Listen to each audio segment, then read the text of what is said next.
ఇక top breaking చూస్తే ఆదిలాబాద్ జిల్లాలో తాగునీటి కోసం జనం పడరాని పాట్లు పడుతున్నారు. ఏజెన్సీ ప్రాంతాలతో పాటు ఆదిలాబాద్ పట్టణంలోనూ మంచినీటి సమస్య నెలకొంది. ఆదిలాబాద్ శివారు కాలనీలలో తాగునీరు రాక జనం ఇబ్బందులు ఎదుర్కొంటున్నారు. 2-3 రోజులకు ఒకసారి వచ్చే నల్ల నీళ్లు సరిపోక ట్యాంకర్లను ఆశ్రయిస్తున్నారు. బీఆర్ఎస్ ప్రభుత్వంలో తాగునీటి సరఫరా బాగుండేదంటున్న స్థానిక ప్రజలు ఏడాదిన్నరగా తిప్పలు పడుతున్నామని ఆగ్రహం వ్యక్తం చేస్తున్నారు. ఇప్పటికైనా ప్రభుత్వం నీటి కష్టాలు తీర్చాలని డిమాండ్ చేస్తున్న కాలనీ వాసులతో మా ప్రతినిధి రాజు ఫేస్ టు ఫేస్. ఆదిలాబాద్ జిల్లాలో తాగునీటి కోసము జనం పడరాని పాటలు పడుతున్నారు. ముఖ్యంగా ఆదిలాబాద్ పట్టణంలోని శివారి కాలనీలో ఎక్కడ చూసినా తాగునీటి సమస్య స్పష్టంగా కనబడుతుంది. ప్రస్తుతం మనము ఆదిలాబాద్ పట్టణంలోని కేఆర్కే కాలనీలో 8వ వార్డులో గత వారం రోజులు కూడా తాగునీరు రాకపోవడంతో ట్యాంకర్ల ద్వారా తాత్కాలికంగా నీటి సప్లై కొనసాగుతుంది. అయితే ట్యాంకర్ల వద్ద కూడా అరకొరగా నీళ్ళు రావడంతో జనము తాగునీటి కోసం ఎన్నో ఇబ్బందులు ఎదుర్కొంటున్న పరిస్థితి కనిపిస్తుంది. ఇక్కడ కొంతమంది ప్రజలు ఉన్నారు, వాళ్ళని అడిగి తెలుసుకున్నాము తాగునీటి కోసం ఎలాంటి ఇబ్బందులు ఎదుర్కొంటున్నారు, అసలు ఈ తాగునీటి సమస్య ఏ విధంగా ఉందో కనుక్కునే ప్రయత్నం చేద్దాము. చెప్పండి, మీకు ఈ తాగునీటి కోసం ఎట్లాంటి ఇబ్బందులు ఎదుర్కొంటున్నారు?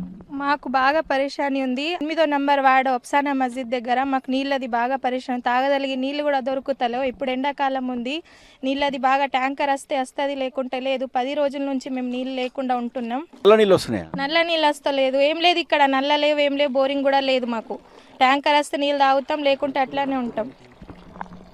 ట్యాంకర్ వస్తే నీళ్ళు ఉంటాయి మాకు, లేకుంటే లేదు. ట్యాంకర్ 3 రోజులకు ఒకసారి వస్తుంది, 2 రోజులకు ఒకసారి, ఒక్కొక్కసారి అయితే రానే రాదు, వారం రోజుల దాకా. ఇబ్బందులు ఏర్పడుతున్నాయి మాకు బాగా ఇబ్బంది ఉంది నీళ్ళ గురించి. అయితే నీళ్లు దొరుకుతలేవు, మాకు పైప్ లైన్ వేయాలని అనుకుంటున్నాం. మీరు చెప్పండి, ఈ కాలనీలో అంటే సమస్య ఉంది, గతంలో ఏ విధంగా ఉండే, ఇప్పుడు ఏ విధంగా ఉంది? గతంలో కూడా ఇప్పటికి కూడా ప్రస్తుతానికి గతంలో కన్నా ఈసారి చాలా ఇబ్బందులు ఎదుర్కొంటున్నాం. భూగర్భ జలాలు అన్నీ అంటిపోయినాయి.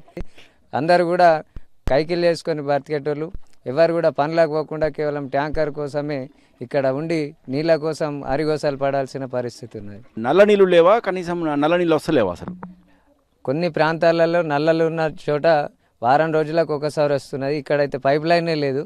కనీసం నల్లలు అనేటివి కూడా వీళ్ళకి తెలియకుండా ఉన్నటువంటి పరిస్థితి ఉన్నది. అధికారులు ఏమంటున్నారు?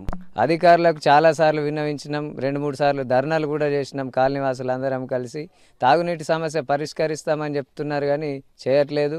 ఇక్కడ ఫిల్టర్ బెడ్లో సంబంధించి మనకు మున్సిపాలిటీ మొత్తానికి 10 గంటలకు సప్లై అయిపోతే మాకు 1:30-2 గంటలకు మిషన్ భగీరథ సప్లై చేయడం వల్ల ఆ ఉన్న పైప్ లైన్కి కూడా కనీసం నీళ్లు రానటువంటి పరిస్థితి ఉన్నది. सर पानी से तो बहुत परेशानी है सर, पानी नहीं तो बहुत मुश्किल आती है. एक दिन तो जो काम पे जाना भी मुश्किल आता, टैंकर आते उस दिन घर को रहना पड़ता पानी की वजह से. अच्छा तो बहुत मुश्किल आती है सर. कैसे पानी क्या प्रॉब्लम कैसे? पानी नहीं मिल सकता है यहाँ, बहुत परेशानी. छोटे छोटे बच्चे हैं, बहुत दिन से आकर है, लाइट की है, आदमी जात काम को जाते, काम के वास्ते टैंकर नहीं आ रहा, पानी कहाँ से भर सकते? फिर पानी तो होना पीने को सबको, एक खुद का खाना नहीं होगा, पानी होना, गवर्नमेंट की सुविधा होना. 10 दिन को 12 दिन को आ रहा टैंकर, रोज तो नहीं आ रहा पानी. बहुत परेशानी पानी की. మొత్తానికి తాగునీటి సమస్య తాము తీవ్రంగా ఇబ్బందులు ఎదుర్కొంటున్నామని, ట్యాంకర్ కూడా 4 రోజులకు ఒకసారి, వారం రోజులకు ఒకసారి ట్యాంకర్ వస్తుందని, ట్యాంకర్ వచ్చినప్పుడే తాము తాగునీటిని పట్టుకోవాల్సిన పరిస్థితి ఏర్పడిందని, ఈ సమస్యను పరిష్కరించాలని ఇప్పటికే ఇటు అధికారులకు, జిల్లా కలెక్టర్ కూడా సైతము ఫిర్యాదు చేసిన ఇంతవరకు కూడా ఈ సమస్య మాత్రం పరిష్కారం కాలేదని, తమకు ప్రతిరోజు కూడా తాగునీరు అందించేందుకు చర్యలు చేపట్టాలని ఈ కాలనీ వాసులు కోరుతున్నారు. ముఖ్యంగా కనీసము ఇక్కడ బోర్లు కూడా పూర్తిగా భూగర్భ జలాలు అడుగంటిపోయి బోర్లు కూడా పనిచేయడం లేదని, అలాగే నల్లాల నుంచి సరిగా మంచినీరు రావడం లేదని, ఈ ట్యాంకర్లు వారం రోజులు ఒకసారి వస్తున్నాయని, కూలీ సైతం వదులుకొని ఈ ట్యాంకర్ల కోసం ఎదురు చూడాల్సిన పరిస్థితి, ఈ సమస్య వెంటనే పరిష్కరించాలని ఇక్కడ ఉన్న కేఆర్కే కాలనీ వాసులు కోరుతున్నారు. వీడియో పవన్తో రాజు, టీ న్యూస్, ఆదిలాబాద్ నుంచి.